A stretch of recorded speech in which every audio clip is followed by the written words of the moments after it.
Halo, lo, apa kabar? Assalamualaikum warahmatullahi wabarakatuh. Kembali berjumpa dengan saya, Haris bin Arif dan Bung Rocky Gerung. Bung Rocky, akhirnya Presiden Amerika Serikat Donald Trump membuktikan ancamannya. Terhitung tanggal 2 April 2025 waktu Washington, dia mengumumkan kenaikan tarif impor terhadap sejumlah negara termasuk Indonesia. Ini berlaku secara global kan. Ini ada 58 negara yang terdampak keputusan Trump dan Indonesia dikenakan tambahan tarif 32%.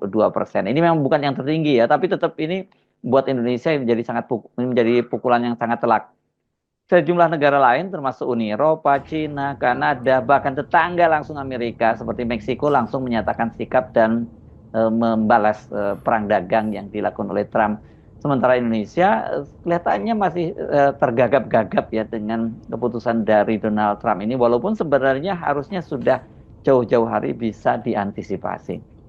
Ya, kalau kita pelajari sejarah ekonomi itu hal yang biasa sebetulnya karena ada siklus untuk realignment kondisi-kondisi sosiologis, kondisi politik sehingga ekonomi itu masuk di dalam siklus-siklus yang secara periodik berlangsung. Siklus krisis, siklus konsolidasi, siklus perbaikan. Tetapi yang sekarang itu terlihat siklusnya dipercepat karena sebut aja semacam arogansi dari Donald Trump. Jadi semacam subjektivisme yang akhirnya harus diterima sebagai the new normal atau ini the new normal besutan atau buatan Donald Trump. Nah, masalahnya adalah Indonesia seringkali tertinggal di dalam antisipasi tentang kondisi cyclical ini atau kondisi disruption ini atau kondisi perubahan epoch di dalam institusi-institusi ekonomi yang dipengaruhi oleh sejarah, dipengaruhi oleh lingkungan, dipengaruhi oleh perang. Dan itu yang membuat kita seharusnya punya semacam stok konseptual, stok intelektual untuk menghadapi atau melayani the new normal buatan Trump ini kan.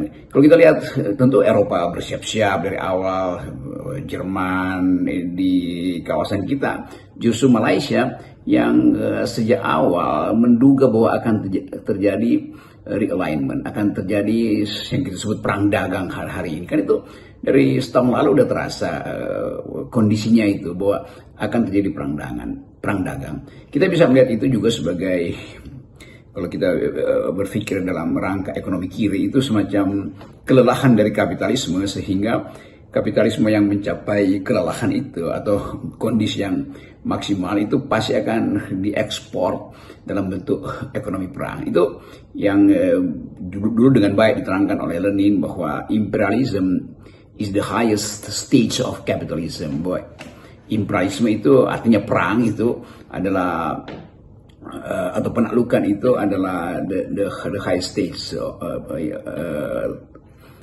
tahap tertinggi dari kapitalisme. Dalam versi sekarang tentu juga Donald Trump membaca sudah saatnya Amerika itu dikembalikan pada posisi superpower dalam segala hal. Dan kita mencoba untuk menduga itu, tetapi kita panik justru. Nah, kepanikan itu akan mempercepat keruntuhan ekonomi Indonesia.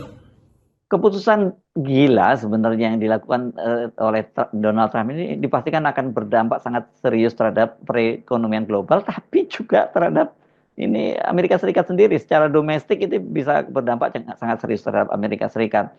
Tapi bagi negara-negara yang saya kira secara ekonominya cukup stabil, iya ini pukulan perang dagang dari Donald Trump ini mereka bisa dengan mudah diantisipasi ya, atau enggak mudah tapi tetap bisa diantisipasi atau bahkan dengan mengancam balik. Tapi kalau bagi negara yang banyak memiliki komorbid seperti Indonesia, perang dagang ini bisa menjadi penyakit yang mematikan. Ya tentu di balik kegilaan, sebut saja kegilaan dari politik Donald Trump ini, dia juga tentu sedang membentuk semacam mazhab-mazhab baru atau blok-blok kekuatan baru. Bahwa misalnya kan ada perjanjian berapa sejak tahun lalu itu udah ada semacam perjanjian antara Amerika lalu ke Australia, lalu ke Jepang dan ke India. Menteri Luar Negeri dan Menteri Pertahanan Amerika kan mondar-mandir dari Amerika, dia pergi ke Australia, pergi ke India, lalu pergi ke Jepang, lalu bikin semacam fakta pertahanan ekonomi politik kawasan Indo-Pasifik. Jadi pasti ada yang diistimewakan di situ. Walaupun India itu secara ekonomi cenderung ke Global South, ke BRICS itu, tetapi strategis bagi Amerika kedudukan India di Pasifik, sehingga ada perjanjian kalau Jepang misalnya diserang oleh Cina tentu, atau ada kegiatan eskalasi politik di Danau Pasifik, di Indo-Pasifik, adalah hak Amerika untuk melindungi Jepang. Demikian juga bergerak bersama Australia dan India tuh.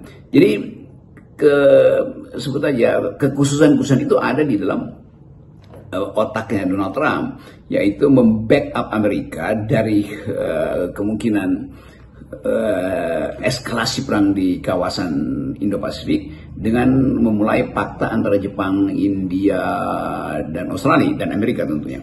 Tetapi kita juga harus menduga dengan kuat bahwa kapasitas Indonesia untuk ikut di dalam atau sebut saja mengintip kawasan Indo-Pasifik itu juga dikenali oleh Donald Trump. Bahwa Indonesia apa fungsinya di situ tuh. Karena itu tarif pada Indonesia yang 30% itu pasti akan melelahkan kawasan ini, Indo-Pasifik, untuk mulai mengukur apakah Indonesia bisa berpartisipasi di dalam upaya untuk balance of power antara Amerika dan Cina di Pasifik. Nah itu pertanyaan, bukan pertanyaan ideologis seperti itu, tapi pertanyaan pragmatis.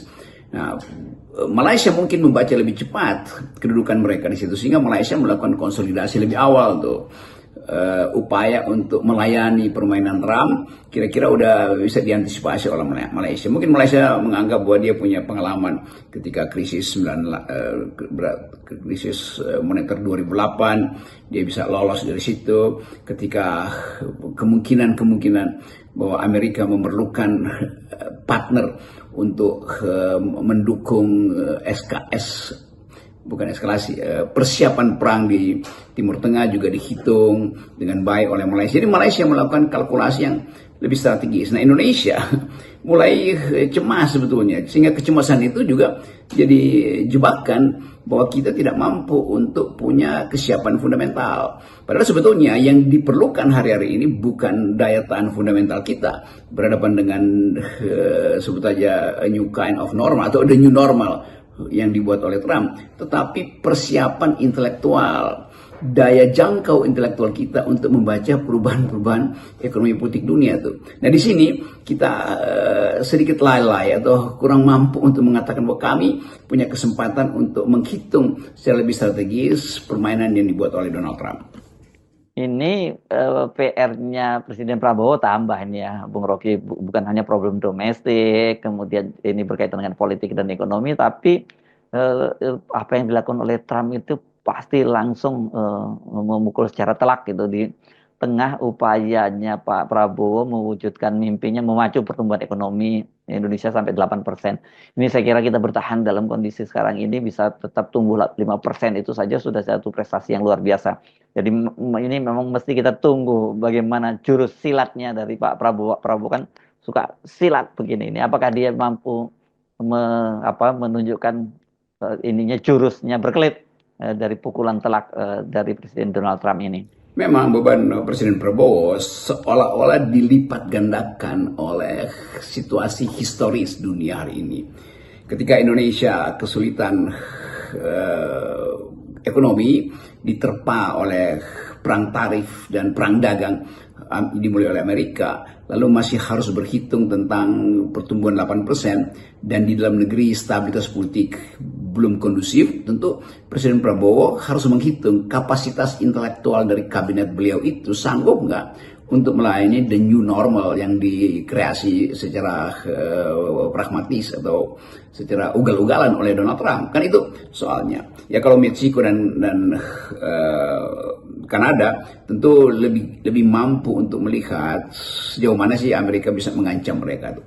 Tetapi Indonesia ada di dalam kompleksitas baru, yaitu ada presiden baru, ada keadaan yang dalam transisi sebetulnya untuk memastikan bahwa langkah presiden itu tidak akan terhalang oleh oligarki lama, bahwa langkah presiden itu akan terkonsolidasi tanpa harus berterima kasih berlebih pada Presiden Jokowi sebelumnya. Kan itu saya pakai istilah berterima kasih berlebih ya, supaya seolah-olah kesopanan itu tidak kita perlukan lagi. Tetap ada sopan santun untuk menjaga semacam pewarisan kepentingan dari presiden yang lama, karena hanya itu yang bisa menerangkan mengapa Presiden Prabowo tetap harus mengingat semacam ya jasa-jasa Presiden Jokowi yang menyebabkan beliau terpilih sebagai presiden. Tetapi sekali lagi di dalam keadaan turbulensi yang sangat radikal di dunia hari ini, tentu kalkulasi-kalkulasi yang sifatnya ya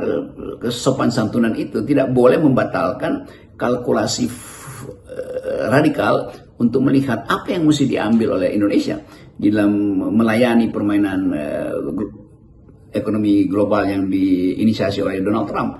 Kan itu soalnya. Jadi kita ada di dalam, atau kita kalau saya ringkas aja, Presiden Prabowo menemukan banyak variabel untuk menghitung kapasitas Indonesia menghadapi permainan Donald Trump ini. Nah, dalam kalkulasi itu tentu yang paling inti adalah penghematan.